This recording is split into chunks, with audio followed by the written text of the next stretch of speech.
예, 안녕하세요.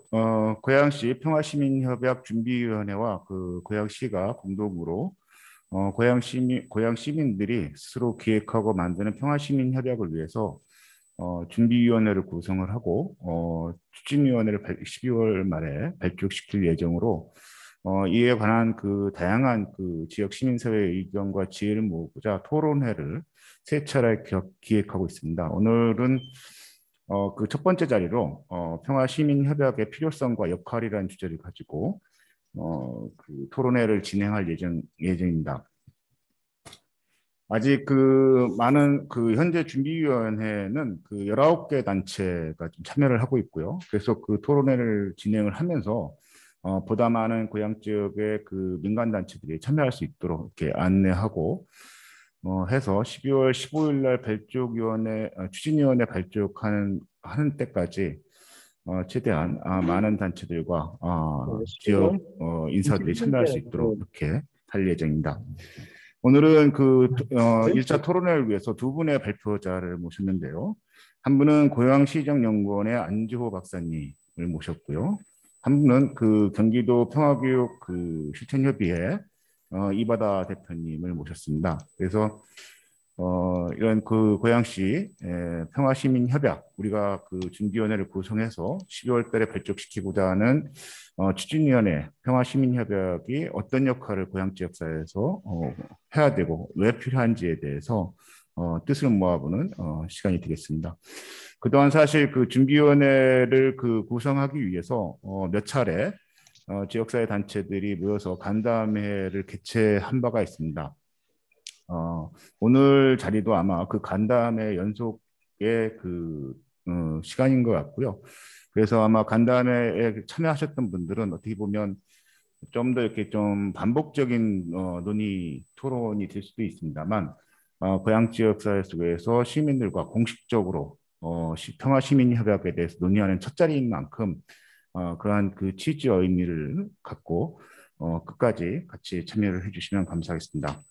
그러면 바로 그 첫 번째 고양시 그 평화시민협약의 필요성과 역할이라는 주제를 가지고 우리 시정연구원의 안지호 박사님 모셔서 발표를 듣도록 하겠습니다. 부탁드리겠습니다.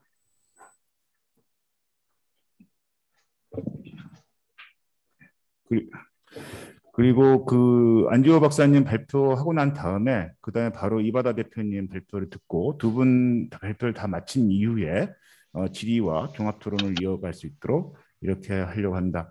아마 줌으로 참여하신 분들도 그 저희들이 대부분이 줌으로 참여하시는 분들은 저희가 톡으로 자료를 보내드렸는데요. 그 톡으로 보내드렸던 자료들을 좀 참고해 보시면 감사하겠고요.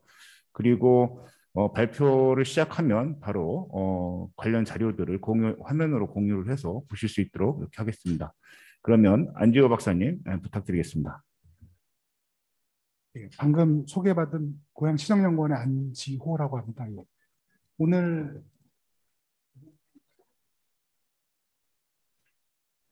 제가 보질 못하는데요. 어, 화면 공유 지금 예.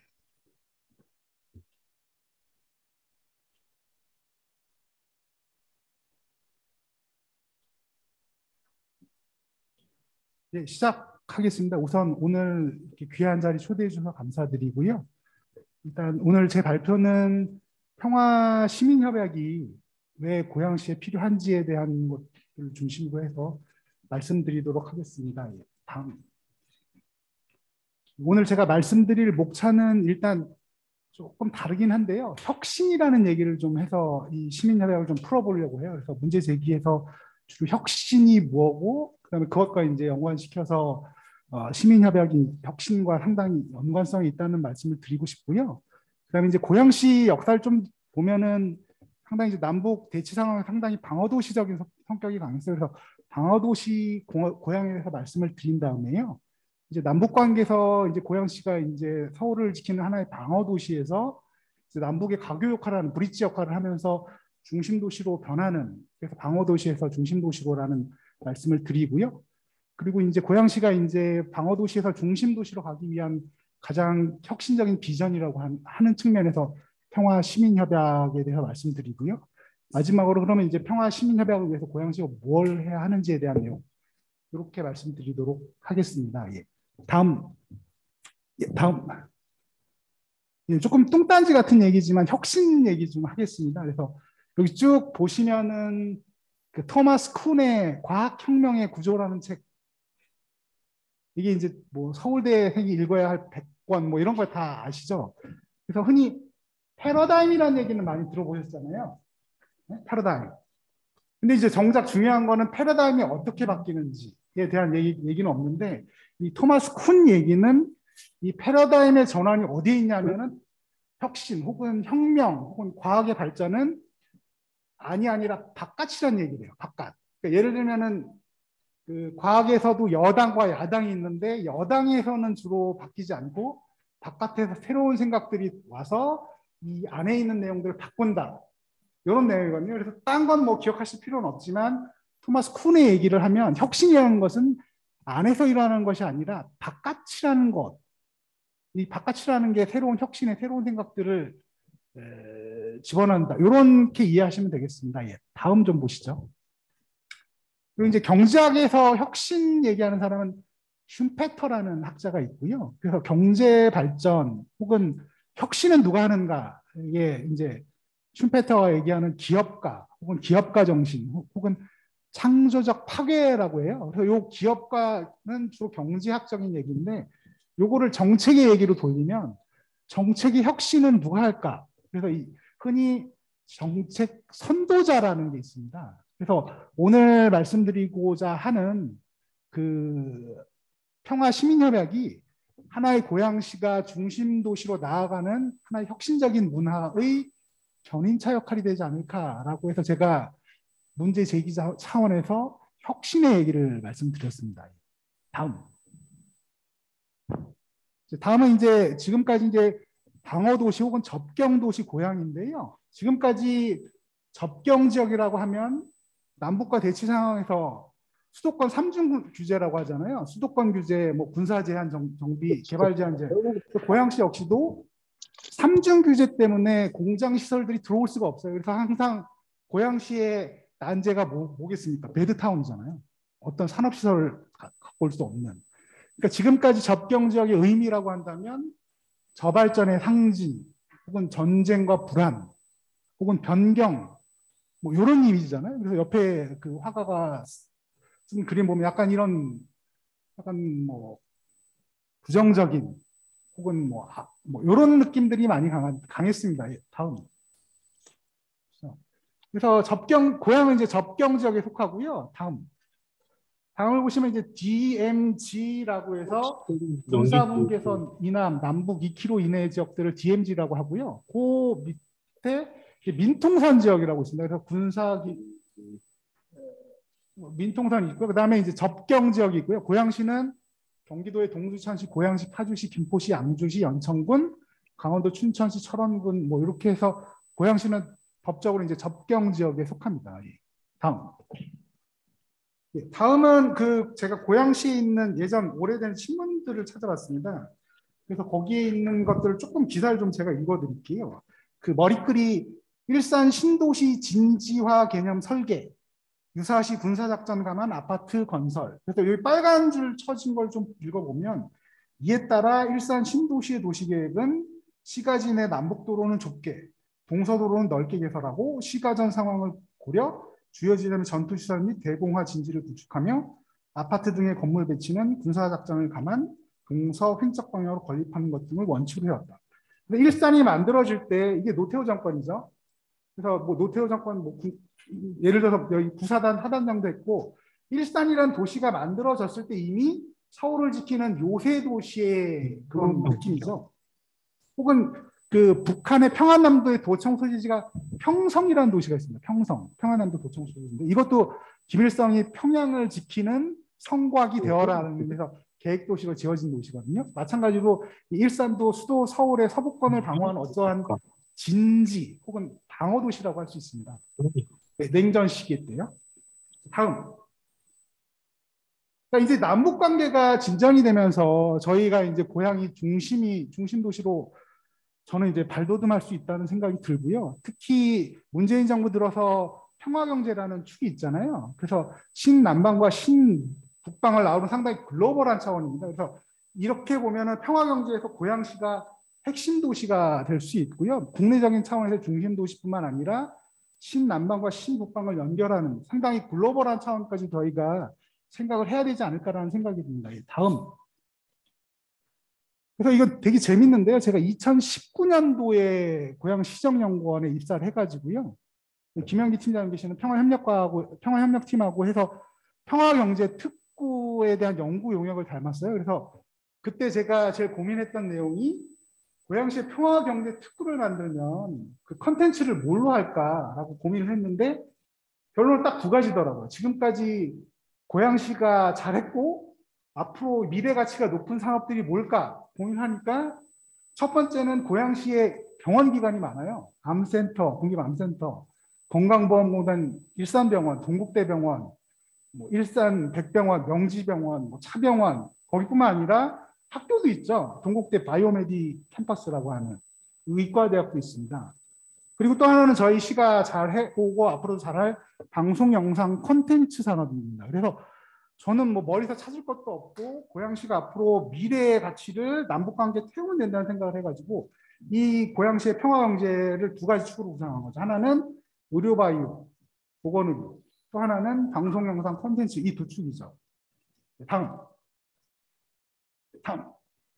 네, 그래서 이 사진을 보면은 제가 2019년도 9월인데요. 그때 시에서 바로 이 자리에서 평화경제특구에 대한 연구 용역 최종 보고를 했습니다. 그래서 이 자리에서 우리는 이제 다른 거 다 다양하게 할 백화점식으로 하는 것보다는 선택과 집중을 해야 된다. 그래서 보건의료 산업들을 강조했던 것 같아요.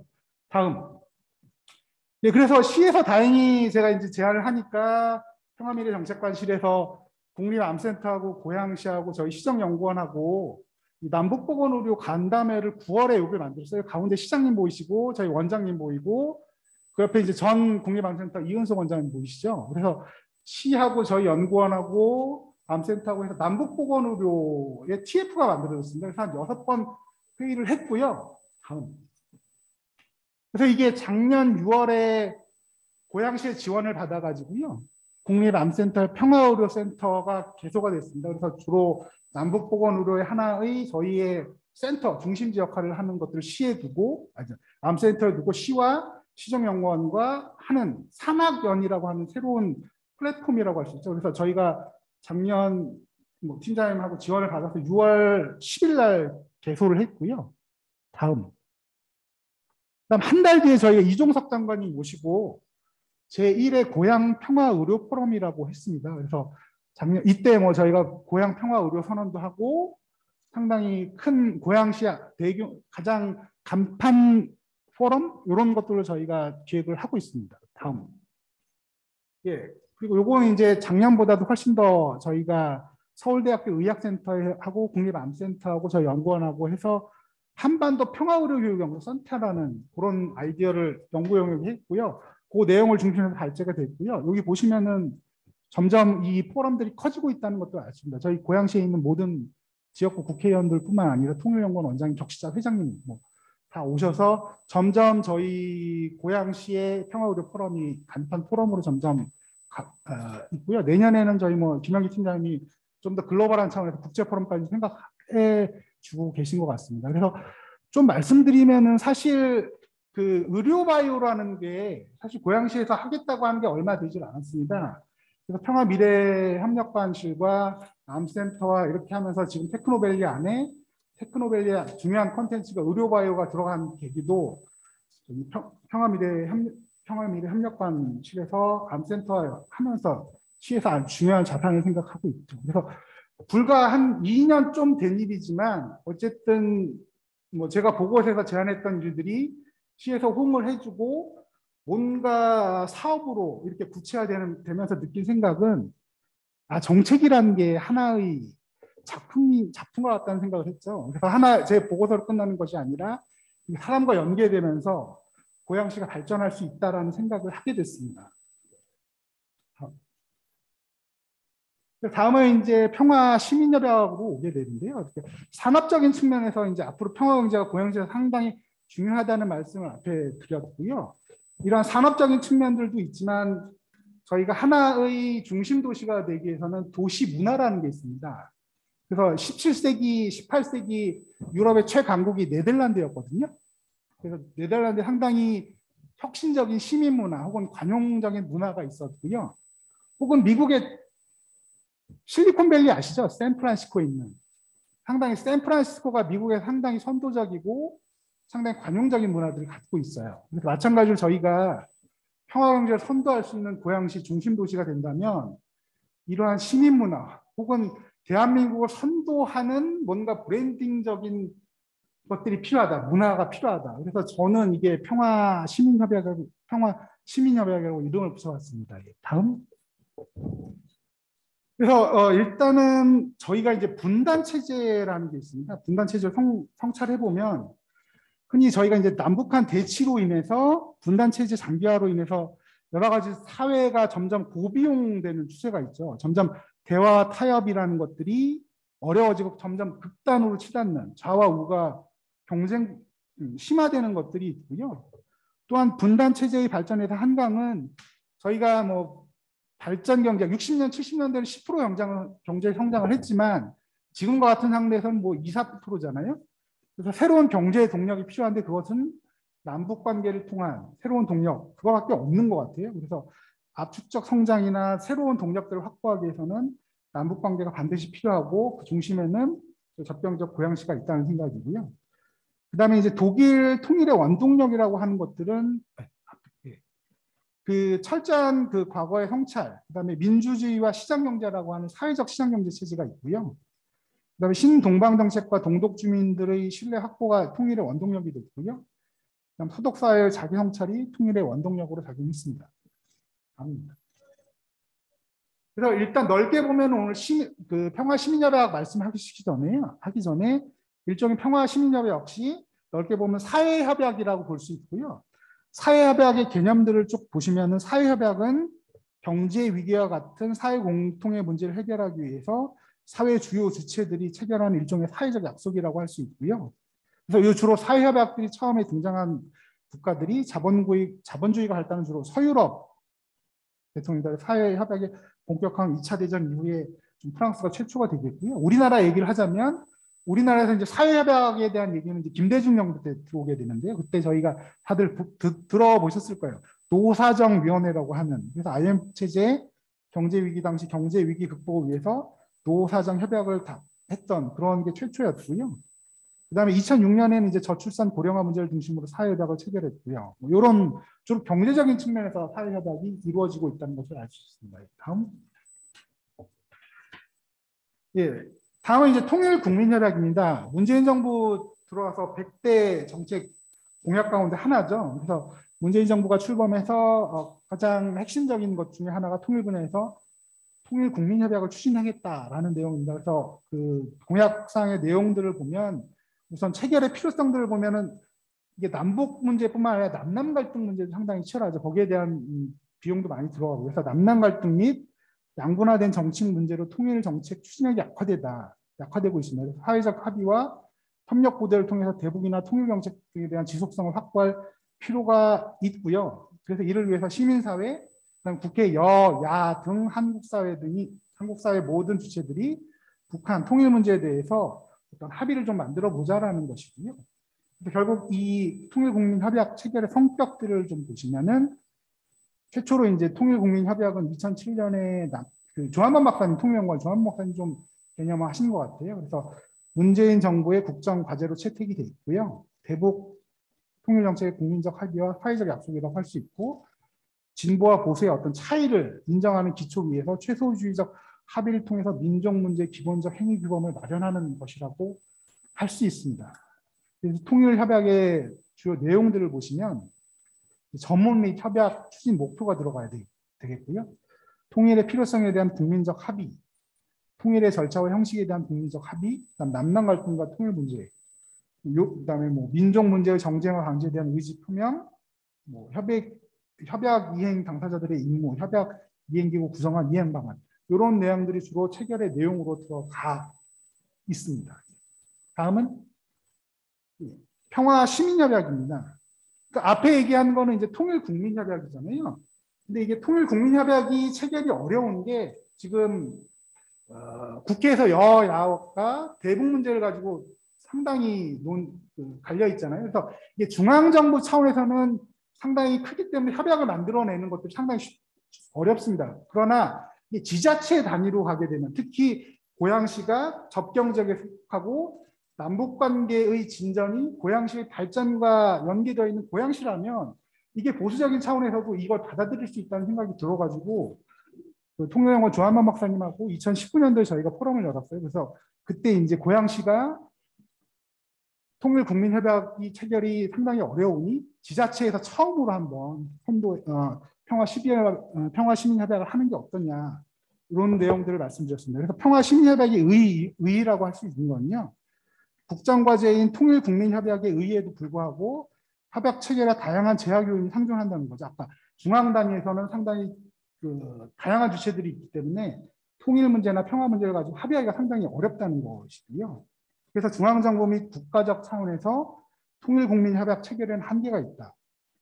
따라서 평화시민협약은 시민 차원에서 생활세계의 단위를 통일국민협약으로 추진함으로써 다양한 제약 요인과 공직성들을 극복하는 어떤 창의적인 발상이라고 할 수 있고요. 평화시민협약 체결로 국가적 단위의 통일국민협약의 동력을 확보하는 것. 즉 중앙정부 단위가 어렵기 때문에 고양시가 훨씬 더 선도적인 모델을 보여주고 이것이 오히려 이제 중앙정부로 파급되는 저는 이게 혁신이라고 생각이 들고요.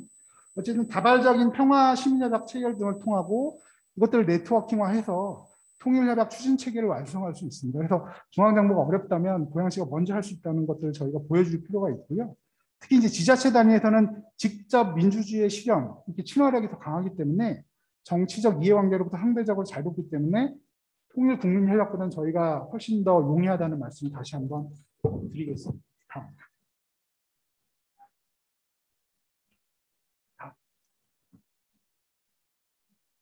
네, 지금까지는 다시 하면 통일국민협약은 중앙정부 단위고 몸집이 크잖아요. 그렇기 때문에 합의를 이루어내기도 힘들고 그만큼 시간도 많이 걸리는데요. 일단 이게 저희 기초자치단체 고양시로 내려오게 되면 훨씬 더 유연합니다. 그래서 그리고 훨씬 더 직접 민주주의 것들이 공간적으로 창출할 수 있는 구조가 용이하기 때문에 특히 접경지역 고양시라면은 저희가 중앙정부보다 훨씬 더 선도적인 그 통일 문화나 평화 문화 혹은 혁신적인 문화들을 창출할 수 있다는 것이고요. 그것이 바로 평화 시민협약이 갖는 고양시의 의미라고 할 수 있겠습니다. 그러면 앞으로 평화 시민협약을 위해서 고양시가 뭘 해야 할 것인가를 마지막으로 말씀드리도록 하겠습니다. 다음. 예, 그 평화 시민협약과 고양시인데요.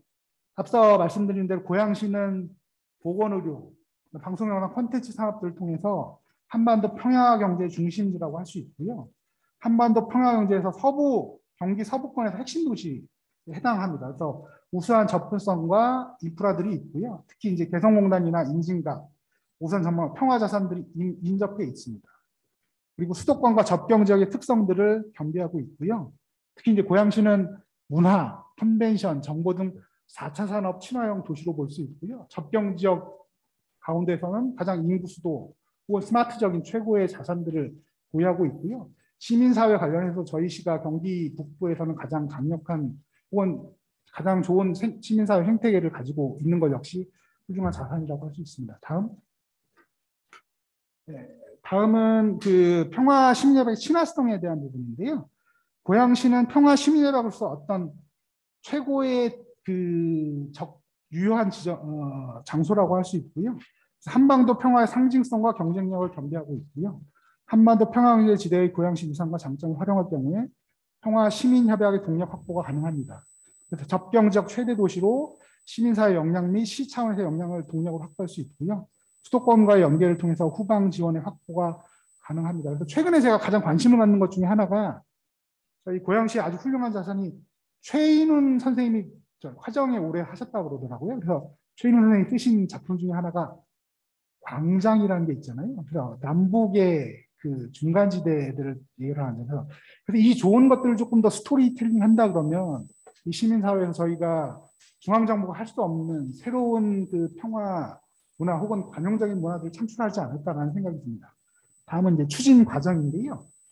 먼저 중요한 것들은 이제 제한 시점에서는 시의 역할은 평화 시민협약 체결할 수 있도록 시가 너무 나선다고 한다면 관변화의 개연성이 있기 때문에 시민사회와 특히 이제 시의회의 역할이 좀 중요하다고 생각합니다. 그래서 시민사회와 시의회가 주도하고 고양시가 이렇게 뒤를 받치는 이런 형태가 바람직하다고 생각이 들고요. 그래서 고양시 시민사회와 시의회가 평화시민협약을 공동 발의하는 것들이 좀 필요한 것 같고요. 고양시는 뒤에서 이 공동된 발의 내용들을 지원하는 기관으로서 추진하는 것들이 필요하다고 생각이 듭니다. 다음입니다. 그다음에 추진 과정 체결에 대한 내용인데요.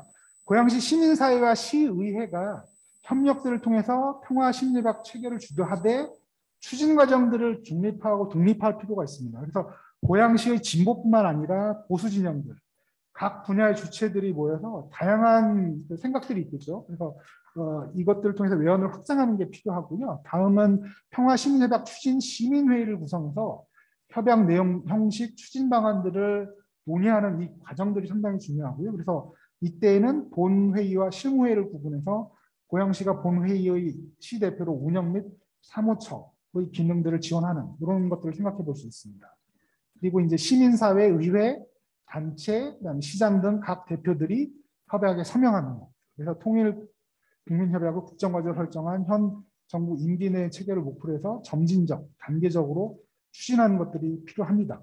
다음, 이행 관리에 대한 문제인데요. 평화 시민협약은 자발적 명예협약의 성격이라는 점에서 재정 및 법제도를 통한 관리 감독이 상당히 어렵습니다. 그래서 평화 시민협약 실천 시민협의회를 발족시켜서 자율적 이행 관리 감독 체계를 구축하는 것을 구축하고 고양시가 이걸 지원하는 것들이 좀 필요하고요.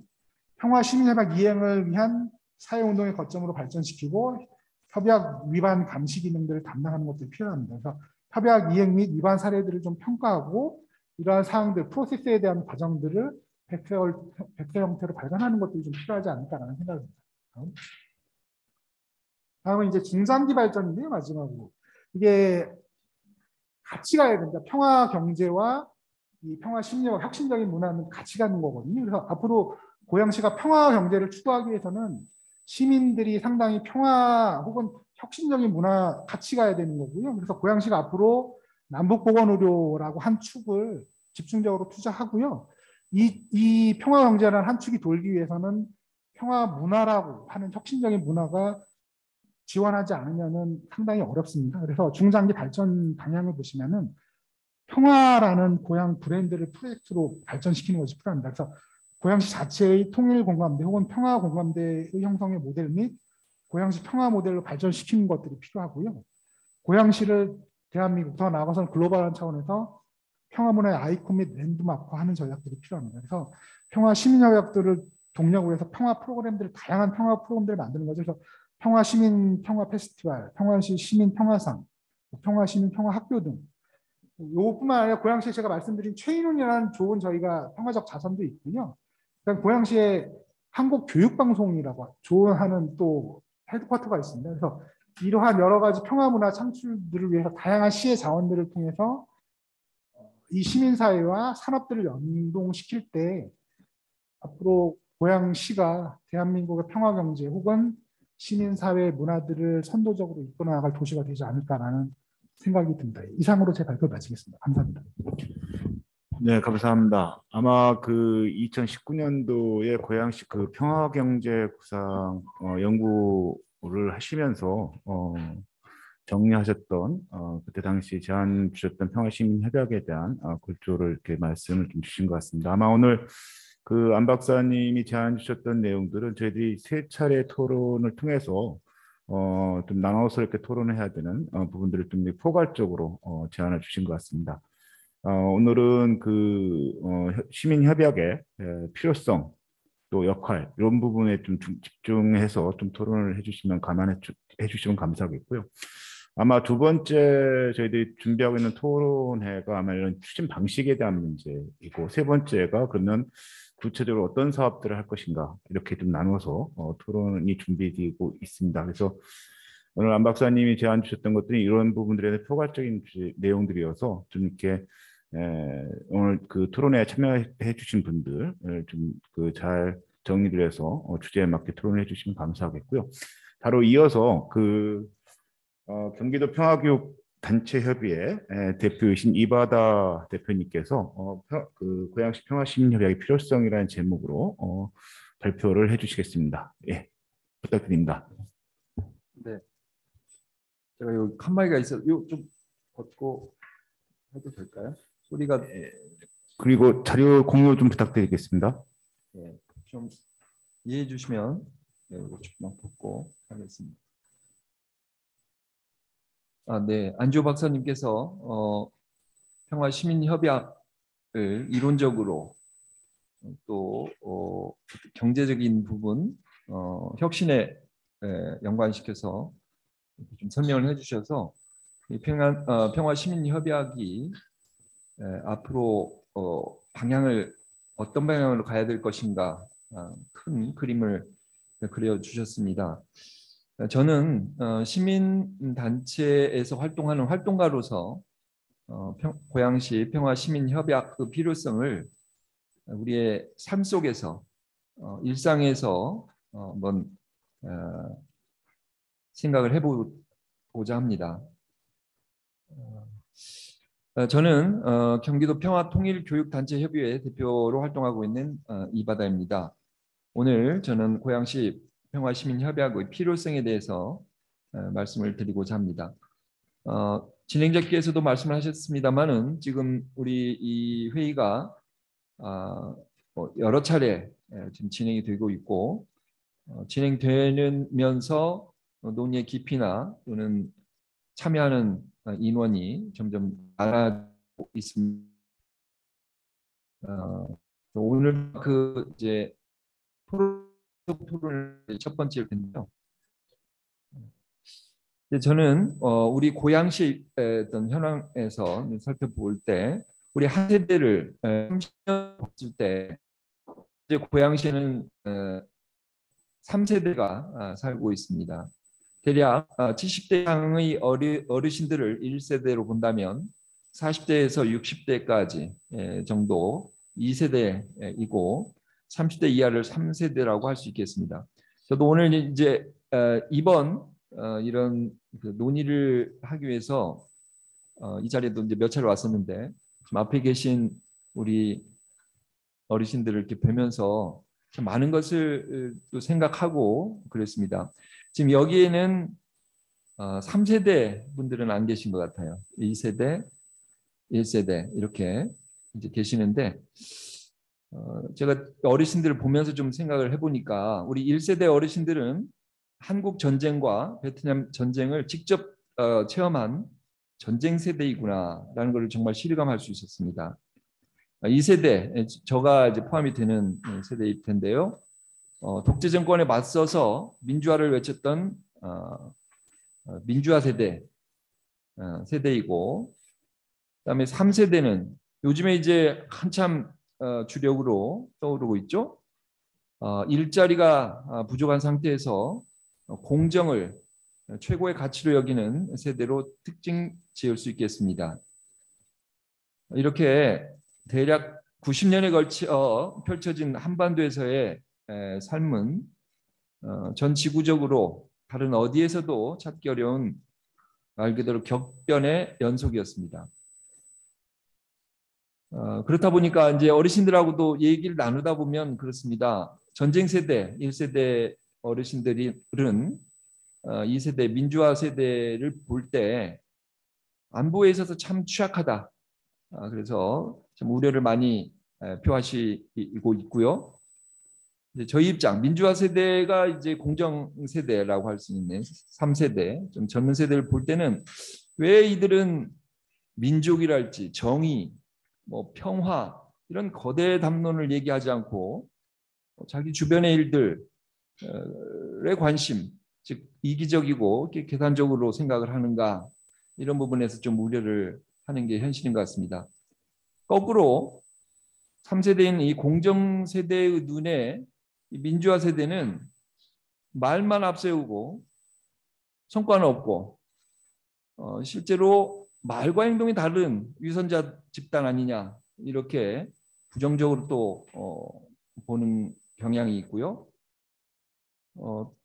이제 민주화 세대, 2세대가 1세대를 볼 때는 이 전쟁 세대는 북한에 대한 적개심으로 똘똘 뭉친 꼴통 아니냐 또 이런 부정적인 시각이 있는 것이 사실입니다. 이렇게 각자 체험한 상황이 너무 다르기 때문에 한 세대가 다른 세대를 이해하기가 참 불가능할 정도로 어려워 보입니다.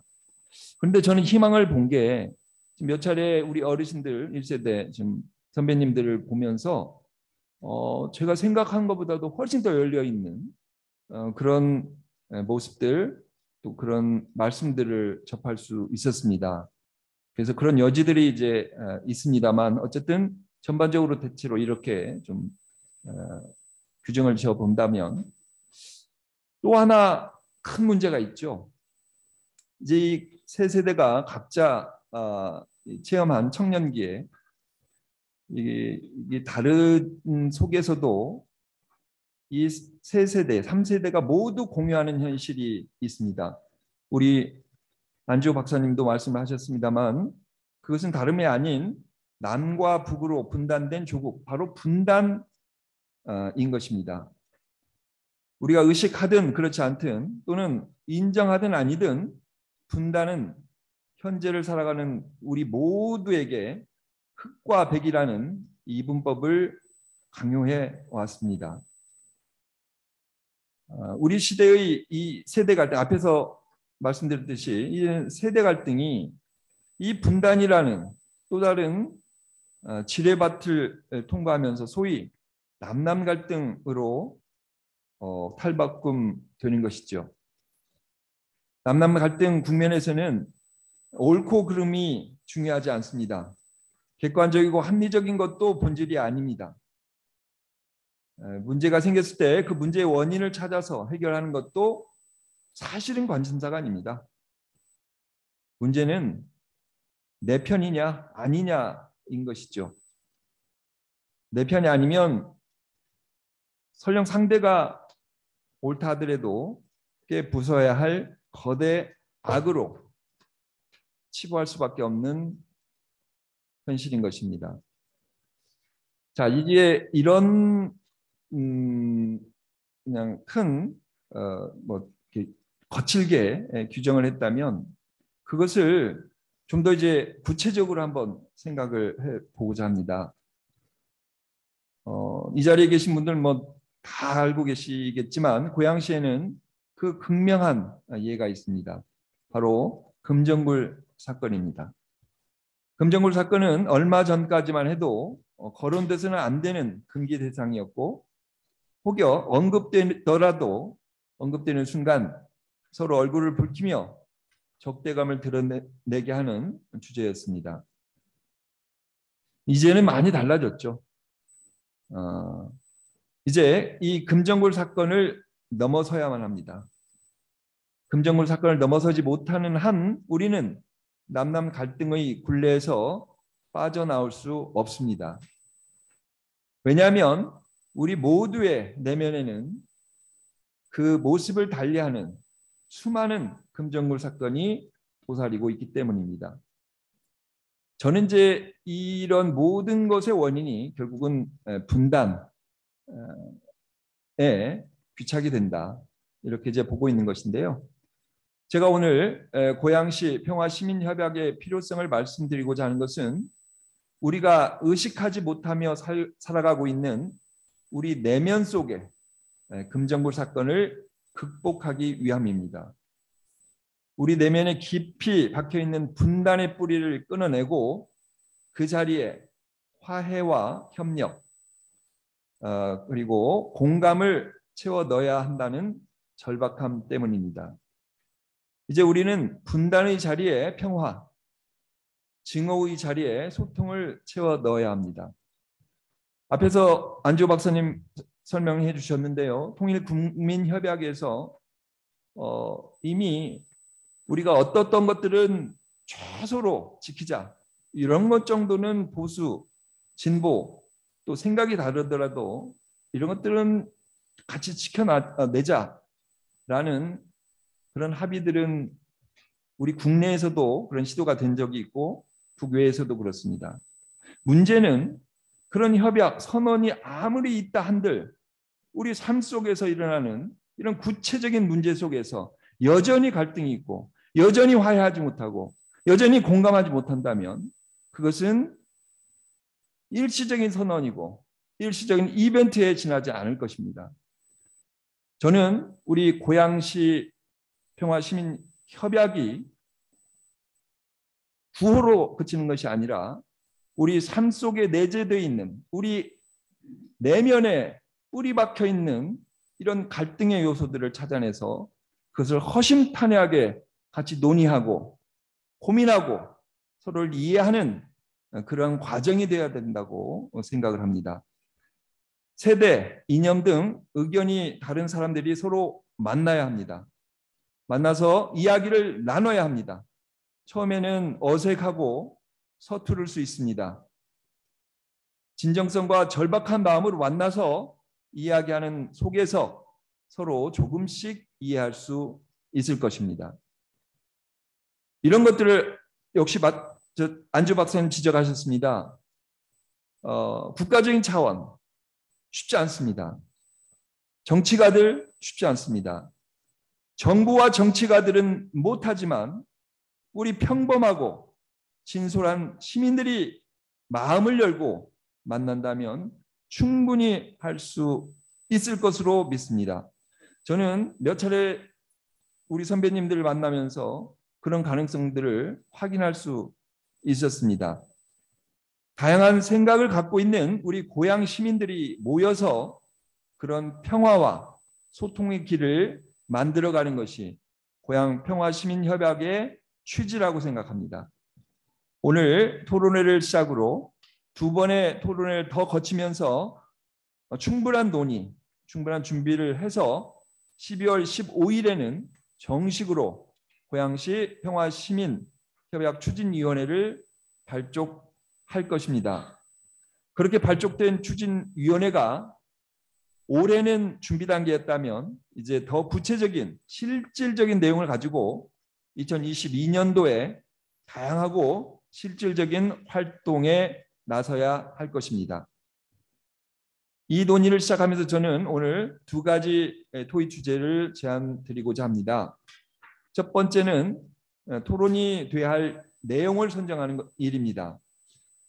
즉 제가 예를 들었듯이 고양시의 금정굴 사건 같이 남남 갈등의 원인이 되고 있는, 그래서 서로 토론하는 것이 필요하다고 생각되는 의제들을 오늘 이어도 좋고 이후에 지속적으로 말씀해 주셔서 이런 의제들이 선정이 돼야 할 것으로 생각됩니다. 둘째, 이어지는 연속 토론회와 추진회 발족식에 더 많은 시민, 더 많은 단체가 참여할 수 있는 방안을 강구해야 하겠습니다. 특별히 지금 2세대, 1세대 여기는 관심들이 많아서 이렇게 참여를 합니다만 3세대인 청년층이 함께 할 수 있는 그런 방안이 찾아져야 될 것으로 생각이 듭니다. 네, 이상으로 제 발표를 마치겠습니다. 고맙습니다. 네, 감사합니다. 줌으로 온라인으로 들어오신 분들도 그 가급적이면 비디오를 켜시고 토론에 좀 임해 주시면 감사하겠습니다. 그리고 줌으로 들어오신 분들 중에서는 아직 음소거가 안 되신 분이 계신데 말씀하실 때 위에는 음소거를 좀 해주시면 감사하겠습니다. 오늘 지금 두 분 발표 너무 감사하고요.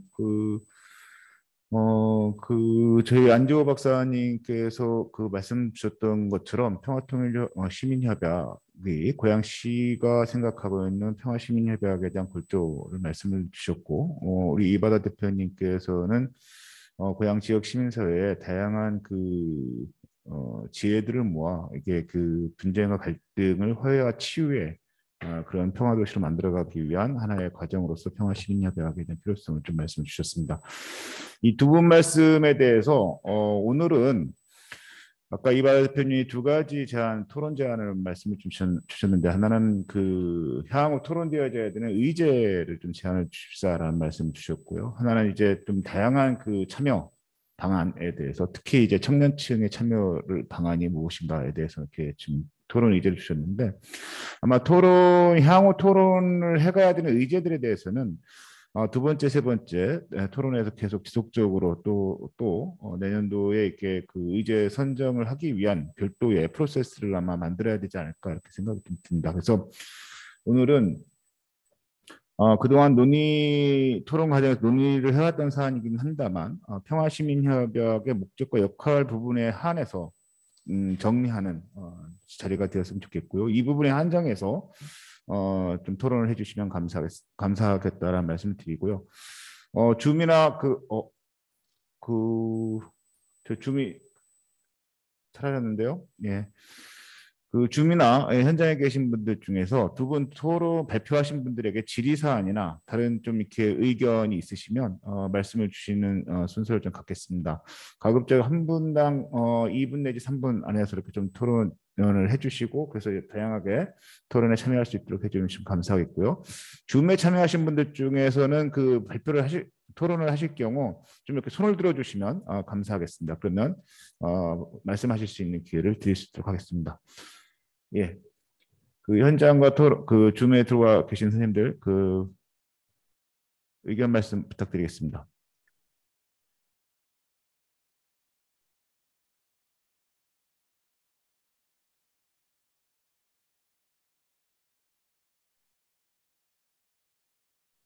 그 발표 내용에 대한 질의도 좋고요. 예.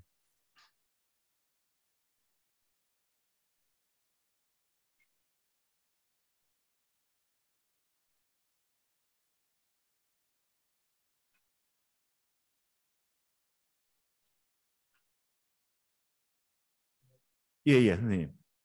부탁드리겠습니다. 처음 참석하신 분들 위해서 간단한 본인 소개와 상위 공경의 고양시 지회장 이송도입니다. 고양시 시정연구원 안지호 연구위원님, 그리고 평화 통일교육단체회의회 대표 이바라 대표님, 발표하신다고 수고가 많으셨습니다. 우선 그 안지호 연구위원님께 먼저 질문을 간단히 드리고, 그다음에 이바다 의원님께 저희들 생각을 간략하게 말씀을 드리겠습니다. 요 두 토론자의 내용을 크게 대별해 보면은, 우리 안지호 연구위원님은 대외적인 평화 시민 협약을 주축으로 말씀을 해 주신 것 같고, 또 이바다 의원님은 우리 대내적인 그동안의 갈등에 대한 평화 시민으로서의 협력에 대한 필요성을 역설해 주신 것으로 느껴집니다. 먼저 안지호 위원님께는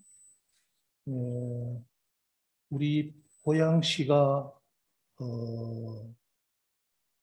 지역적으로 북한과 가까이 있기 때문에 그 어느 지역보다 북한과의 협력 관계라든지 지원 관계라든지 또 인적 교류라든지 또 뭐 나아가서는 물자 교류도 지역적으로는 우리가 상당한 위치에 있기 때문에 그게 우리가 필요하다고 느끼는 것은 아마 누구든지 다 같이 느끼실 거예요.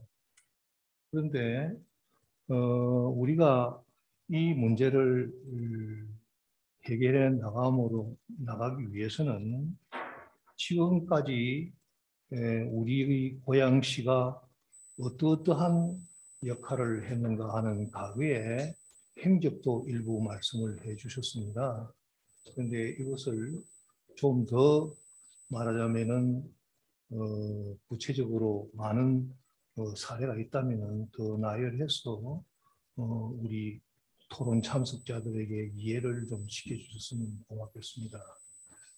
그리고 또 우리가 앉아서 하는 이 이론하고 실제 우리 시민이 받아들이는 그 여론하고는 다소의 괴리가 있지 않겠느냐 하는 그런 생각을 해봅니다. 그러면은 혹시 그런 것에 대한 조사가 있다면 또 말씀을 해주시고, 또 지금은 시대가 바뀌었다고는 하지 않습니까? 시대가 바뀌었다고는 하나 또 한편으로 우리와 협력을 해야 할 다른 한쪽에서는 아직도 시대가 바뀌었나? 아니면 과연 우리가 협력을 할 수 있는 파트너십인가 하는 의아심을 가지고 있는 많은 국민들이 있습니다. 또 심지어 우리 시민들도 그런 생각을 가지고 계시는 분이 많이 계실 거라고 저는 느껴지는데요. 이 시대의 변화와 어울려서 이 시민들이 상대방을 바라보는 시각, 이것이 만약에 우리가 의도하는 생각과 다르다면 이분들을 앞으로 어떻게든 설득을 하고 또 심지어는 교육을 하고 그렇게 돼가지고 어느 정도 바탕이 되었을 때 이 협의장에서 우리가 앞으로 협력 관계는 이렇게 하자라고 말할 수가 있을 것이라고 봅니다. 그러나 그런 단계가 글쎄 저로서는 아직 확신이 가지지 않습니다. 또 그런 좋은 사례가 있으면 말씀을 해주시고, 아까 그리고 혁신은 소위 말해서 패러다임의 변화라는 걸 저희들도 이해를 합니다.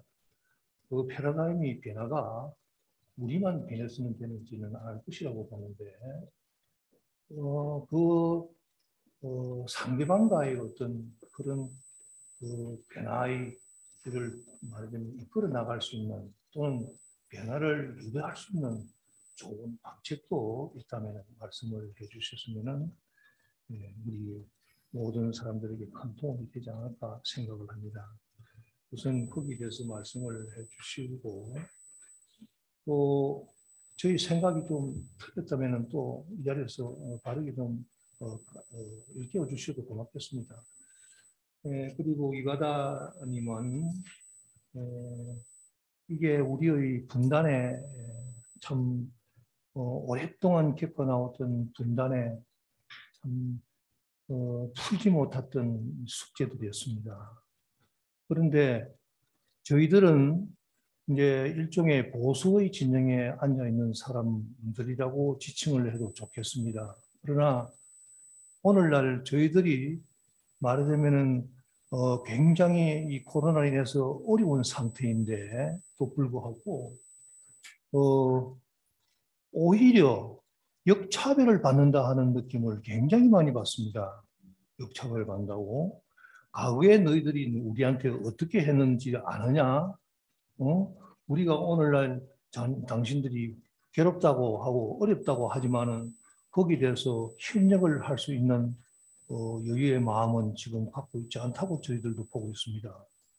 물론 그 앙금이 있다고 한다면은 어느 날 아침 하루에 그것이 해결될 것은 아니라고 봅니다. 아까 우리 이 주제 발표를 말씀해 주셨던 분도 이게 서로가 서로를 이해를 하고 그 이해의 바탕에서 협력이 이루어지는 것이지, 과거에 당신들이 어떻게 했기 때문에 오늘날 우리는 당신들을 마치 우리를 따라야 한다는 어떤 그런 것에 말하자면 의도로 이 토론회를 진행을 한다면 그거는 저희들로 봐서는 쉽게 수긍이 가지 않을 것으로 보입니다. 그동안에 고생을 많이 하셨습니다. 또 우리가 이 역사적인 고찰로 보면은 과거의 6.25라는 그 험악한 그 치열한 그런 이념적인 대립이 없었다면 이런 현상이 일어났겠습니까? 그렇지 못했지 않습니까? 나는 이 회의 처음에 왔을 때 이런 얘기를 했습니다. 저기 필리핀 참전주공자 앞에 거기 개천에서 그 당시에 소위 말해서 여기에 있는 민간인들이 그네들에 의해서 밀고된 사람이 그 자리에서 총살을 당하는 것을 8살 먹는 우리 전우가 직접 목격을 했다고 합니다. 그분들 앞에서 이 말하자면 검정구를 얘기한다는 것은 어떠한 이유로도 그분들은 이해할 수가 없었습니다. 저도 100번인가를 얘기해 보니 그거는 도저히 그네들한테는 이루어질 수 없는 어떤 양보요, 이해요, 협력에 불과했습니다. 그러나 세월이 많이 흘렀습니다. 그러면은 지금 검정굴 사건을 가지고 뭐 재판에 이겼다 또는 뭐 고양시가 내규 이것이 구성됐다라고 해서 이것을 이 해당되시는 이 검정굴 팀에서 같이 협력을 하자라고 말만 가지고는 저는 쉽게 아마 수긍이 되지 않을 것이라고 봅니다. 거기에 대해서 혹시 제 생각이 틀렸는지 아니면 또 다른 좋은 방법이 계시는지 또 모르는 것이 있다면 저희들에게 좀 가르쳐 주시면 고맙겠습니다. 이상 두 분에게 간략하게 질문을 올렸습니다. 네, 감사합니다. 그러면은 우리 안 박사님께 한 대략 4가지 정도 질문이 된 것 같습니다. 좀 약간 겹치는 부분도 없지 않아 있을 수 있겠습니다만, 우리 그럼 먼저 안 박사님 말씀 주시고요. 그 다음에 이바다 대표님 질문에 대해 답변 준비해 주시면 감사하겠습니다. 안 박사님 먼저 부탁드리겠습니다. 좋은 질문 해주셨고요. 상당히 답변하기 상당히 까다로운 그 질문을 주셨어요. 그래서 뭐 좋은 사례에 대한 말씀 해주신 것 같고, 그다음에 이제 평화 시민협약들이 이제 일반 시민들하고 간격이 있다는 말씀, 그다음에 이제 최근에 이제 새로운 세대들이 변하고 있다는 말씀 해주셨고요. 네 번째 이제 상대방의 변화, 북한의 변화를 말씀해 주신 것 같아요. 어차피 이게 평화 시민협약들이 시민의 생활 세계라고 하죠. 이것과 체감이 되지 않으면 시민들이 평화라는 것들을 관념적으로 생각하는 것들이 아니라 생활과 밀접하게 연관되지 않으면 이게 상당히 쉽지는 않고요. 그래서 여기에서는 다양한 고양시에 있는 자원들을 활용해서 스토리텔링들이 필요하다고 생각이 들어요. 그래서 제가 발표 때 말씀드린 것처럼 뭐 최인훈 선생의 광장이라든지 아니면 일산에 많은 군부대들이 있잖아요. 이게 상당히 냉전에 하나의 좋은 학습 장소인 것 같아요. 그래서 이런 스토리텔링들을 할 수 있는 것들을 조금 더 고민을 해봐야 될 것 같고요. 두 번째는 지금 남북관계 얘기하면 뭐 국민들 혹은 고향 시민들 상당히 피로감이 높습니다. 근데 이게 이제 새로운 세대하고 연관이 되는데요. 어쨌든 통일이나 평화 얘기를 할 때 이제 나이 드신 분들은 우리의 소원은 같은 민족 이건데 젊은 사람들은 사실은 이게 와닿지 않잖아요. 그래서 제가 평화 경제하고 평화 시민학하고 같이 가야 된다는 것들은 지금 새로운 세대들은 이 평화라는 개념들을 민족 개념으로 접근하지는 않는 것 같아요. 그래서 이게 자신의 실생활, 즉 자기의 일자리를 더 만들어주지 않는다고 한다면 이게 크게 의미가 없는 것 같다는 생각이 들더라고요. 그래서 새로운 차원에서 평화나 통일 얘기를 할 때는 젊은 세대들이 이것들이 중요한 경제적인 앞으로 자기가 먹고 살 수 있는 것과 밀접해진다는 것들을 보여주지 않으면 상당히 공감하기 힘들기 때문에 고양시에 제가 그래서 아까 얘기했던 평화의료 바이오 클러스터, 즉 고양시의 발전과 평화라는 게 뗄래야 뗄 수 없는 관계다를 강조하는 것들이 필요하고 그것들이 자신의 생활과 연관되어야 된다는 생각이 들고요. 그다음에 네 번째는 북한의 변화들을 어떻게 이끌어낼 수 있느냐. 근데 이제 상대방에 대한 것들은 조금 다른 것 같아요. 그러니까 제가 통일연구원에도 1년 있었고, 뭐 중앙정부, 박근혜 정부 때 대통령직 통일준비에도 있어 봤는데요. 주로 북한의 변화, 그러니까 모든 지방정부, 그러니까 고양시를 포함해서 지방정부의 남북교류 정책의 가장 큰 정책 목표가 민족 동질성, 중앙정부하고 똑같은 거예요. 근데 사실 남북 문제들은 상당히 중앙정부 차원에서 문제입니다. 그래서 상대방의 변화를 이끌어내거나 이런 것들은 주로 통일부의 입장인 거죠. 그래서 지방정부의 차원에서는 그것보다는 조금 더 유연하게 대응할 수 있다는 생각이 들고요. 그래서 좀 더 이 북한에 대응하는 것보다는 오히려 지방정부의 남북교류의 목표는 우리의 시의 발전이 남북관계와 직접 연관되어 있다라는 조금 더 그러니까 어차피 중앙정부의 이 무거운 십자가를 지방정부가 들 필요는 없잖아요. 그거는 중앙정부의 일이고 지방정부 차원에서 할 일은 조금 다른 것 같아요. 그래서 시의 발전과 평화라는 개념들을 직접적으로 묶어내는 작업도 저는 필요하다는 생각이 들고요. 그래서 아까 제가 경제 얘기와 그것들을 창출할 수 있는 문화 얘기도 했고 젊은 세대들은 통일이나 평화에 대한 개념들을 상당히 그 위에 있는 세대들하고 좀 다르다. 그래서 경제적인 관점에서 접근하는 것이 필요하지 않을까라는 생각이 들었습니다. 이상입니다. 예, 이어서 이바다 대표님 지금 답변 부탁드리겠습니다. 네. 네. 좋은 질문 감사드리고요. 그러니까 저는 이제 우리가 대화가 되기 어려운 이유 중에 하나가 저는 이거 분단이라고 표현을 했는데 북한이라는 어떤 대상이 논의에 들어오는 순간 또는 뇌리에 이걸 갖고 있는 순간 막힌다. 왜냐하면 북한에 대한 실체를 서로 잘 모르거든요. 그거는 어찌 보면 선배님들보다 저 세대가 더 약하죠. 제가 표현했듯이 직접 체험을 했기 때문에 전쟁을 이제 그런 부분이어서 저는 이런 북한에 대한 문제, 남남 갈등이라는 것이 북한을 꼭 끼워야만 그러니까 있으니 남남 갈등이 생긴다 이게 아니고 북한의 문제가 아니라 하여튼 이 분단이라는 문제에서 남남 갈등이 생겼다라는 그런 생각이고요.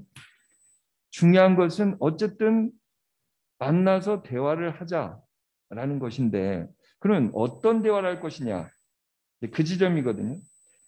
말씀하신 대로 금정구의 예를 제가 이제 아주 예민한 문제죠. 이거를 거론했던 것도 이런 것입니다. 사실 당사자가 화해를 하고 이걸 극복한다는 것은 이건 거의 불가능할 거라고 생각이 돼요.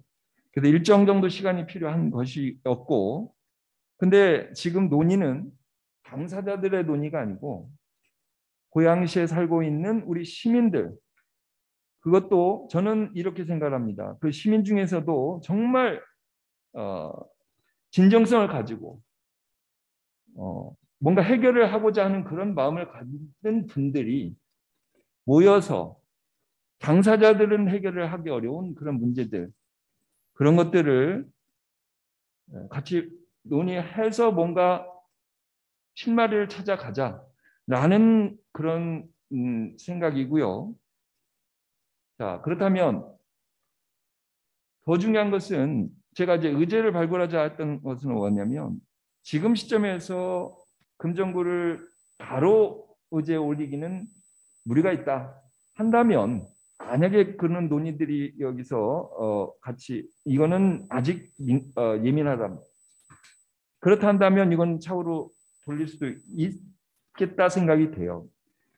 그러니까 그런 부분까지도 우리는 어쨌든 그러나 궁극적으로는 그거를 극복을 해야 됩니다만 우리의 상태도 점검을 해보고 그래서 그런 의제들도 준비를 하고 논의를 하고 그래서 우리가 할 수 있는 토론의 의제들을 가져가되 그러나 공허한 그런 대화, 공허한 선언에 그쳐서는 안 된다. 적어도 우리가 실천할 수 있는 그런 정도의 노력, 의지는 가지고 만나서 이런 토론회를 하고 협약까지 가자. 저는 이제 그런 차원에서 금정글 사건 말씀을 드렸던 것이고요. 또 하나만 말씀을 드리면 제가 표현을 금정굴 사건이라고 했습니다만 이제 내면의 금정굴 사건이라고 말씀을 드린 건 뭐냐면 금정굴 사건의 구체적인 것 외에도 우리 안에 우리 삶 속에 다른 양상의 이런 많은 부분들이 있다는 것이죠. 이런 것들을 가능한 한 꺼내놓고 같이 논의하는 그런 장이 됐으면 좋겠다라는 그런 취지로 이해해 주셨으면 고맙겠습니다. 예, 감사합니다. 또 다른 분, 질의나 토론 부탁드리겠습니다. 사회를 진행을 하면서 뭐 이렇게 보충하거나 이러지는 않겠습니다. 정리하거나 대단히 좀 이렇게 드라이하게 진행을 하겠습니다. 뭐 다른 분들 혹시 질의 이송 선생님 예. 지난번 이 자리에서 우리가 이 평화 협력 관계를 충분히 논의하되 시간에 구애하지 않고 이것을 우리가 토론하고 또 협력하고 우리가 얘기가 됐잖아요. 12월 며칠까지 뭐 위원회를 발족해가지고 하는 좀 시간적인 그런 제약을 받아야 됩니다. 그거는 말씀을 좀 드렸습니다. 이런 논의를 이렇게 해나갈 수 있는, 그러니까 뭔가 거기서 뭔가 결정하는 게 아니고요. 12월 15일 날은 무슨 협약을 결정한다 이런 게 아니고 그런 논의, 지금 선생님께서 말씀 주셨던 것처럼 충분히 논의를 해나갈 수 있는 의제를 선정하고 그 방식을 결정하고 하기 위한 위원회를 공식적으로 만들자라는 거죠. 예. 그래서 그 위원회를 올해년도 만들어 놔야 내년도에 이제 그 위원회를 통해서 지금 말씀 주셨던 다양한 의제들과 그리고 그런 것들을 어디서부터 어떻게 토론할 건지, 어떤 방식으로 할 건지, 그리고 어느 시간까지 어떻게 무엇을 할 것인지에 대해서 협의할 수 있는 툴로 위원회를 발족시키자라는 제안 말씀이고 그 일정이 12월 15일로 이렇게 좀 제안된 겁니다. 또 한 가지 예. 이해가 좀 안 되어서 예, 말씀 주십시오. 다시 한번 설명을 요청을 드리겠습니다. 아까 우리 안지호 연구위원님께서 평화 협약에 대한 것이 꼭 뭐 대북 관계라든지 이것만을 한정하는 것이 아니고 우리 고향 시민으로서의 어떤 자세라든지 이런 것도 염두를 두고 하신 말씀 같이 제가 들었어요. 그런데 오늘 하시는 말씀 중에 이 자료가 마치 뭐 방어 도시니 그다음에 분단 체제니 통일국민 협약이니 이런 이야기가 나왔기 때문에 저는 아까 대외적인 그런 말하자면 평화 시민 협약을 나중에 듣고 하신 말씀 아니냐 하고 보고 있습니다. 그런데 중점적인 것은 중앙정부가 해야 할 일이 있고 또 우리 지방정부가 할 일이 있고 또 우리 중앙정부가 필요하지 못하더라도 우리 시민 자체에 대해서 이 평화의 정신을 기르고 또 협력할 수 있는 어떤 준비의 단계도 갖추고 하자는 그런 말씀을 해주시죠. 네, 알겠습니다. 예, 감사합니다. 예. 저는 사실은 이제 고양시에 왔어요. 그래서 기초자치단체 100만이 넘으면은 시정연구원을 만들 수가 있거든요. 그래서 수원, 창원, 그다음에 이제 시정연구원, 저희 이제 고양시가 3번째로 만들어졌는데요. 이런 생각들이 있더라고요. 그러니까 저희 연구하는 입장에서도 기초자치단체 연구원이 있고, 그다음 경기연구원이라는 광역단체에서 연구원이 있고, 그다음 통일연구원이라고 하는 북측 연구원이 되게 위계적으로 가진 생각들도 있고, 그다음에 저희 연구원의 마인드도 이렇게 위계적이면서 또 공무원의 마인드도 기초단체가 있고 경기도가 있고 중앙정부가 있고 이런 생각들이 있는데 저는 그러니까 제가 혁신 얘기를 하는 이유는 이러한 생각들을 저는 깨야 한다고 생각해요. 앞으로 세대는 훨씬 더 고양시가 어떤 모델들을 만들어서 중앙정부보다 훨씬 더 잘할 수 있다. 그래서 그걸 보여주는 게 저희가 아까 얘기했던 암센터와는 평화의료센터 사업들은 저희가 선도적으로 통일부보다 훨씬 더 잘하고 있는 사업들이고 작년에 통일부 장관이 오셨어요. 이민영 장관이. 그래서 그 보건협력 협의체 회의에서. 그래서 이거는 저희가 중앙정부가 선도하는 모델이라고 김한기 팀장님 지금까지 해오셨고요. 저희는 단언하고 있고 마찬가지로 시민협약들도 통일이라는 개념보다는 평화라는 개념이 훨씬 더 어렵습니다. 훨씬 더 큰 개념이죠. 다만 이것들이 어렵지만 기초단체에서 고양식 하나의 모델들을 만들어준다면 중앙정부도 우리 모델을 탄력해서 나갈 것이고 그렇게 되면은 저희가 나중에 평화의료 하면은 대규모 지원을 중앙정부의 도움을 받지 않을 수 없습니다.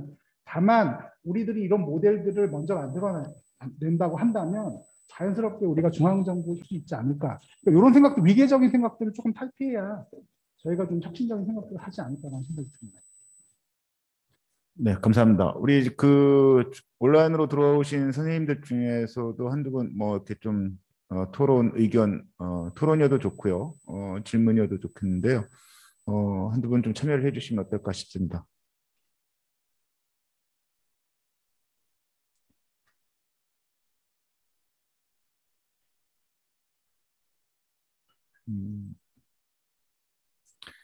예. 그러면 우리 여기 현장에 계신 분들 중에 뭐 질의나 토론 의견 말씀 주실 분 있으신가요 혹시? 예. 우리 안미선 선생님 부탁드리겠습니다. 네, 저는 제안을 좀 드리고 싶은데요. 저도 시민의 한 사람으로서 고향 그 시민협약이 좋은 내용으로 인해서 만들어졌으면 하는 바람으로 참여를 하고 있는데요. 지금 오늘 두 분이 그 거시적인 관점에서 그 말씀을 좀 해주셨던 부분이 좀 있고, 그 토론 내용을 듣고 생각을 하는 건데요.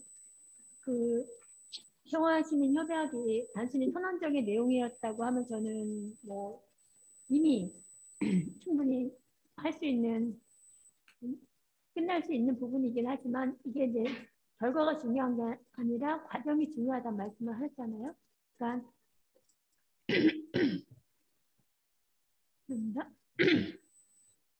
네, 오늘도 그 과정의 하나라고 보는데요. 저처럼 고향 시민이 단순히 이 평화 그 시민협약 하는 과정에 참여하기는 사실 어렵거든요. 그래서 그러니까 시민협약이라고 하는 것이 그냥 선언적인 거고 그게 나랑 무슨 상관이야? 그러니까 많은 시민들이 그렇게 생각할 수 있는 부분이 있어서 오늘 토론자분이 제안했던 그 내용 중에 그 평화시민협약이라고 하는 것은 우리 시민의 발전을 가져오고 그 시민의 발전을 가져오는 체제가 이제 평화경제체제가 만들어지는 거다라는 것이 같이 연관돼서 말씀을 해주셨는데 이 부분에 관련된 부분이 저는 우리 3세대 여기 자리에 없는 우리 청년층한테도 전달이 되면 그분들이 참여할 수 있는 그런 주제로 토론회가 마련된다고 하면 좀 더 많은 시민들이 우리 평화시민협약에 참여하지 않을까. 저처럼 거시적인 담론으로만 접근을 한다고 하면 시민으로서는 사실 접근하기에 좀 어려운 부분이 있어서 앞으로 토론회, 그러니까 이미 이제 3차까지 토론 주제가 정해져 있지만 내년에도 추진위원회가 구성이 돼서 토론회를 진행을 한다고 하면 좀 우리 시민들과 직접적으로 와닿는 토론 주제로서 그 토론회가 진행이 되면 시민으로서 접근하기가 좀 더 쉽지 않을까라는 생각이 듭니다. 그래서 토론 주제를 좀 더 그런 부분에서 그 직접적으로 우리 시민들과 와닿는 주제로 토론의 주제를 고민해 주셨으면 하는 제안을 드립니다. 네. 예, 감사합니다. 지금 제안 말씀의 요지는 청년들과 일반 시민들이 이러한 평화 시민 협약 관련한 토론에 참여할 수 있는 보다 좀 더 쉽게 참여할 수 있도록 시민들과 청년들에게 관심 있는 또는 이렇게 맞닿아 피부로 이렇게 느낄 수 있는 그런 주제들이 많이 선정돼서 토론되었으면 좋겠다라는 제안 말씀으로 이렇게 가능하고요. 지금 현장에 토론 현장이나 줌에 토론 요청이나 질의가 한 번 더 여쭤보고요. 없으시면 우리 이현옥 선생님 부탁드리겠습니다. 네, 안녕하세요. 저는 금정구에서 일하고 있는 이현옥입니다. 시민자발적 필요성의 제안이 이바다 선생님께서 발제해진 것 중에 이제 토론 제안을 주제 제안을 했는데요. 그러니까 앞에 발제하신 내용이 시민이 주도돼야 된다고 얘기를 하시면서 관이 주도했던 그러니까 일반 시민들이 이렇게 실제적으로 느낄 수 있지 않는 어떤 사업 내용을 이렇게 예로 드니까 이렇게 혼돈이 좀 있는 것 같아요. 그리고 이제 중앙정부에서의 어떤 통일군민 협약을 추진하는 과정에서 이제 평화시민협약이라는 주제를 갖고 나오니까 저희가 이제 2, 3차 모여서 좀 논의됐던 내용들이 있는데 이걸로 말씀하시고 이제 문화 콘텐츠나 이런 주로 남북분단에서 오는 고양시의 지정학적 위치를 얘기하시면서 이제 광장이나 이런 문화 콘텐츠를 해야 된다라고 얘기를 하니까 저도 남북분단에서 오는 주제를 뭘 해야 되나 이런 느낌이 들었거든요. 그래서 이제 좀 혼란이 있었던 것 같고요.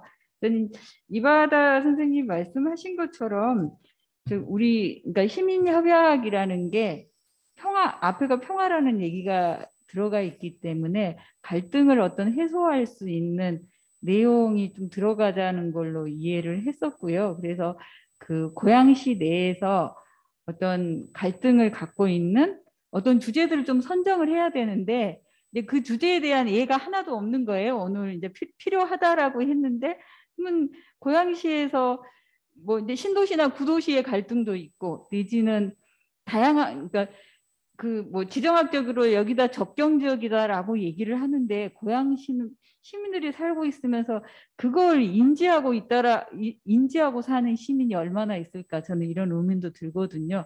그럼에도 불구하고 이제 고양시에서 얼마 전에 지뢰폭발 사고도 있었고요. 그러니까 장항습지하고 관련해서도 많은 이제 지뢰가 폭발하면서 여기가 굉장히 이제 평화롭지 않는 도시라는 거를 이렇게 환기를 시켜줬는데 이제 그에 따른 어떤 우리가 장항습지를 어떻게 바라볼 건가에 대한 어떤 그런 논의도 평화의 틀 안에 좀 들어와서 논의돼야 되지 않는가라는 생각이 들고요.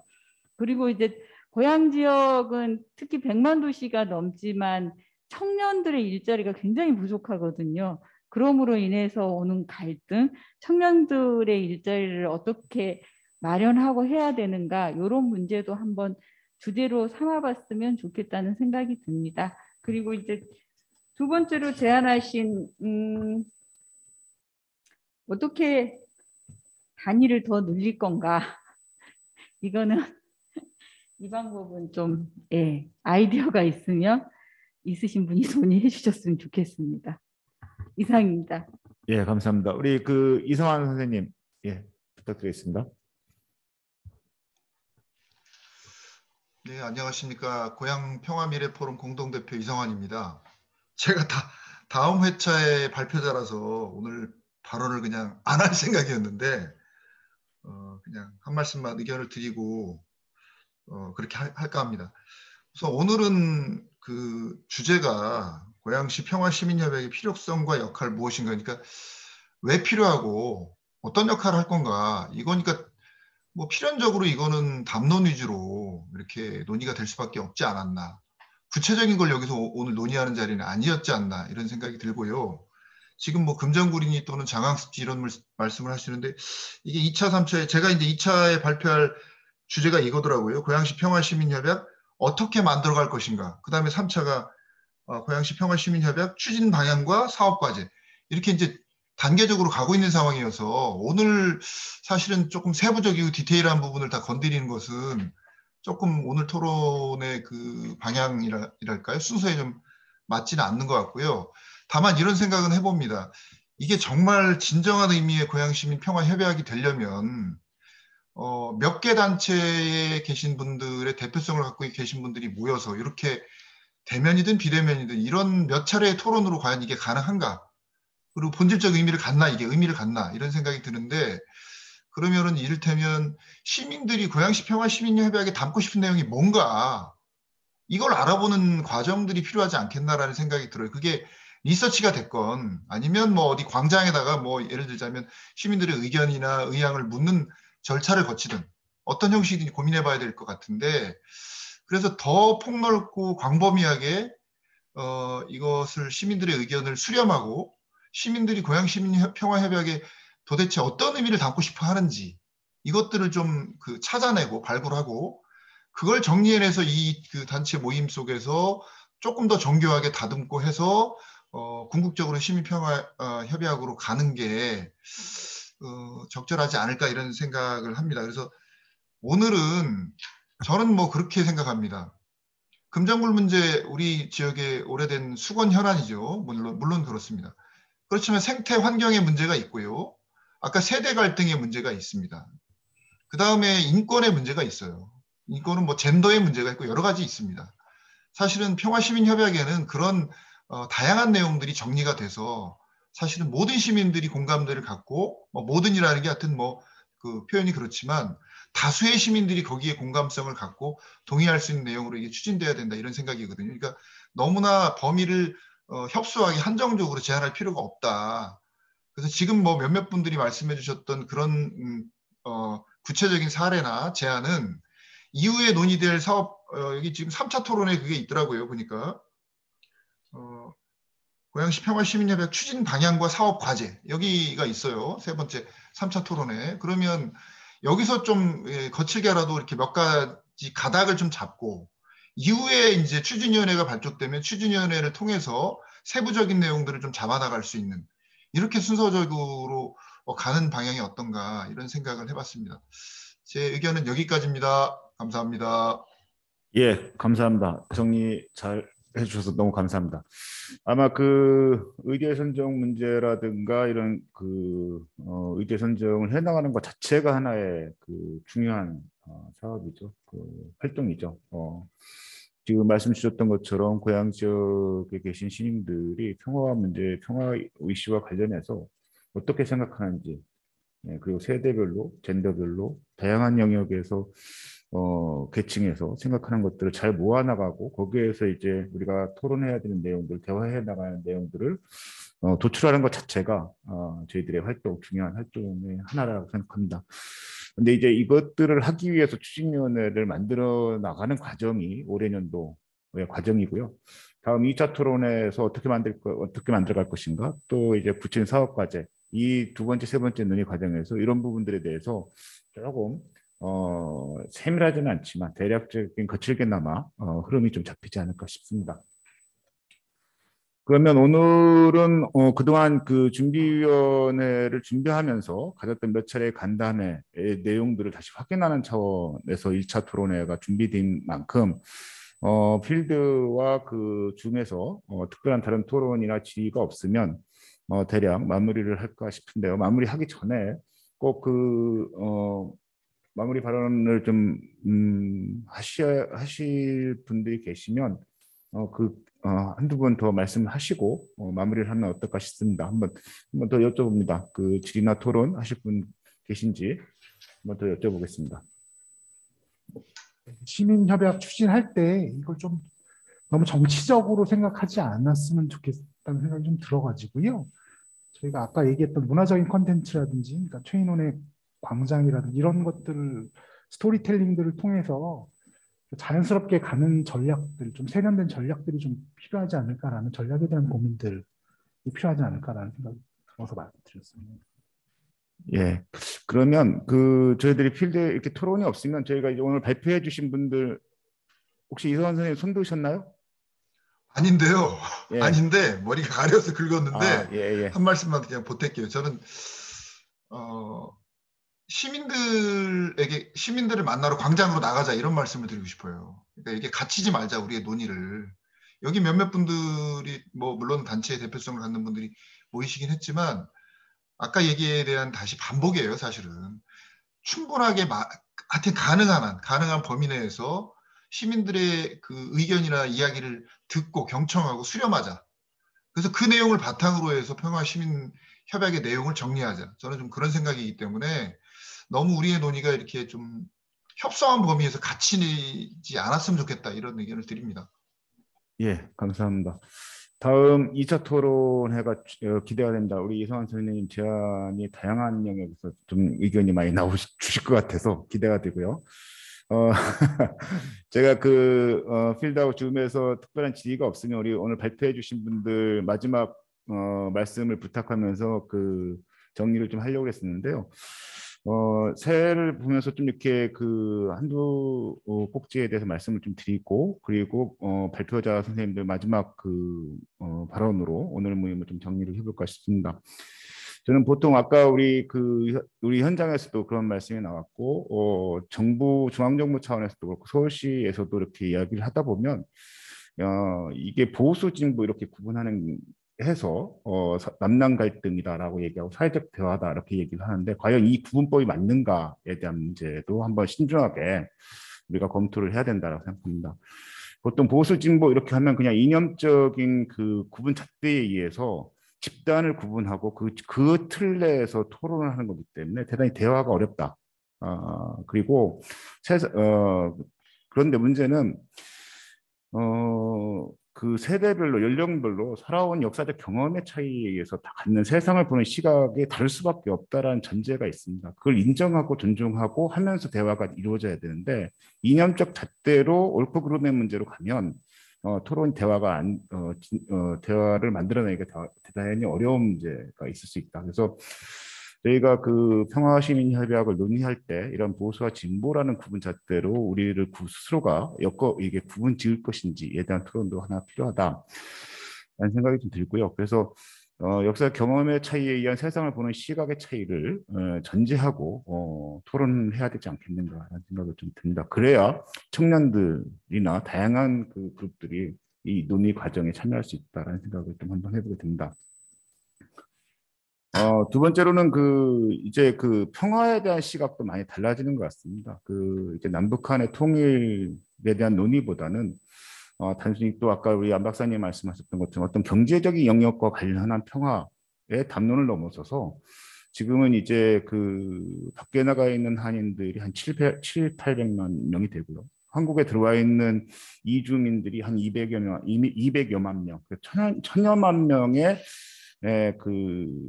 어떻게 보면 디아스포라 한인 공동체를 구성하고 있는데, 이들의 다양한 세력들이 어떻게 평화의 주체로 새롭게 평화의 주체로 그리고 연대하고 협력할 것인가가 대단히 중요한 사회적 담론의 영역을 띠고 있는 과정에서 보면 한반도의 평화의 문제를 단순히 경제적인 문제로만 해석되어지는 것들은 지금 청년들에게도 그렇게 매력적인 담론만은 아닌 것 같다라는 생각들을 많이 하고 있는 것 같습니다. 그래서 이러한 부분들도 좀 많이 논의가 좀 하고 돼야 될 것 같고요.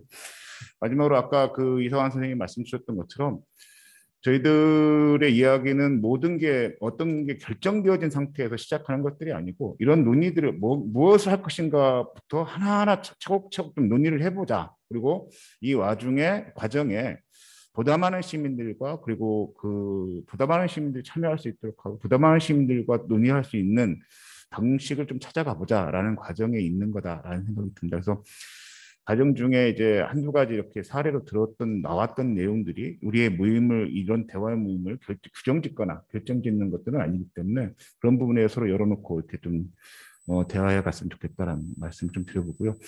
오늘 발표로 소개해 주신 두 분 선생님 마무리로 좀 이렇게 간략하게 좀 의견 말씀 좀 주시고 오늘 모임을 좀 정리할까 싶습니다. 우리 이바다 선생님부터 먼저 마무리 발언 부탁드리겠습니다. 발표를 한다는 것, 또 의견을 낸다는 것 이 자체가 저는 깨지기 위한 과정이다. 깨지는 과정이다 이런 생각이 들고요. 많은 생각을 또 합니다.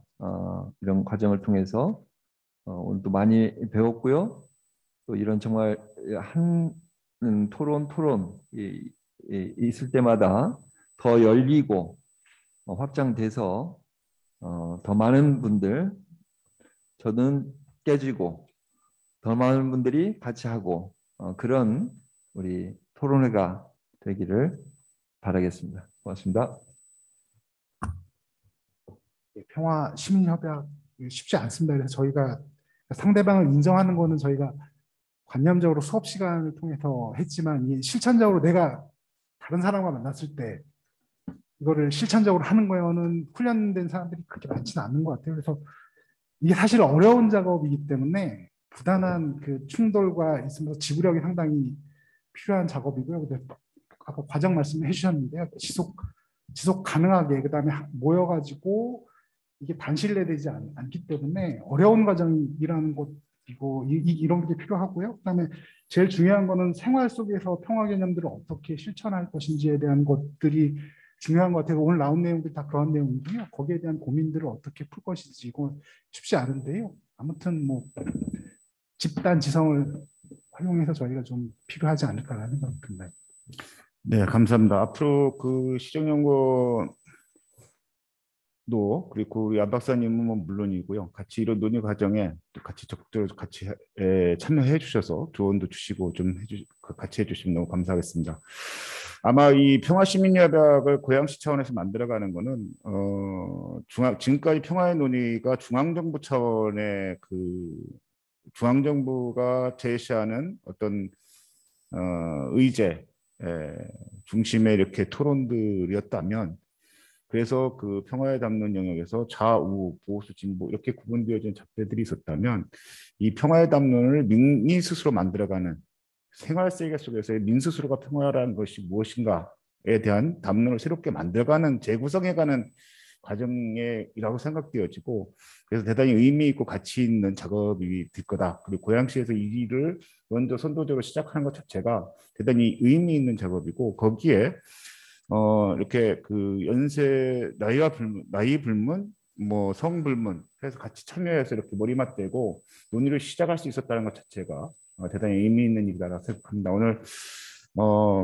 그 이렇게 좀 분간 장소 준비하는 것도 좀 많이 어려운 일이 있었는데요.